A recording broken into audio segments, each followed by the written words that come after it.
तो लीजिए दोस्तों, जितने भी ट्रेंडिंग मिनिस्टर खेसारी लाल यादव जी के फैंस हैं उसके लिए बहुत ही बड़ी खुशखबरी बता दे रहे हैं। क्या है खुशखबरी? तो बता दे रहे हैं कि एक और ट्रेंडिंग मिनिस्टर खेसारी लाल यादव जी का देवी गीत आने वाला है, जो कि बहुत ही ब्लास्ट और बहुत ही मस्त सॉन्ग होने वाला है। बता दे रहे हैं कि इस गाना का टाइटल दिया गया है बाघवा कहार, जो कि बहुत ही मस्त और ब्लास्ट होने वाला है song trending minister Khesari Lal Yadav ji का। और बता दे रहे कि यह गाना का अभी डेट कोई नहीं आया है, पोस्टर पर दिया गया है कमिंग सून।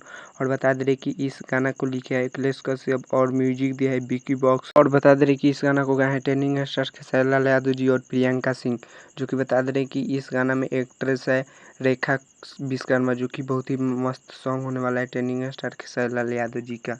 और बता दे रहे कि यह गाना अंकिता फिल्म्स के यूट्यूब चैनल से आएगा, जो कि बहुत ही ब्लास्ट और मस्त सॉन्ग होने वाला है ट्रेंडिंग स्टार खेसारी लाल यादव जी। तो चलिए मिलते हैं किसी नए वीडियो में। वीडियो अच्छी लगी हो तो वीडियो को लाइक कर दीजिए और चैनल को सब्सक्राइब कर दीजिए और वीडियो को शेयर कर दीजिए। तब तक के लिए मिलते हैं किसी नए वीडियो में।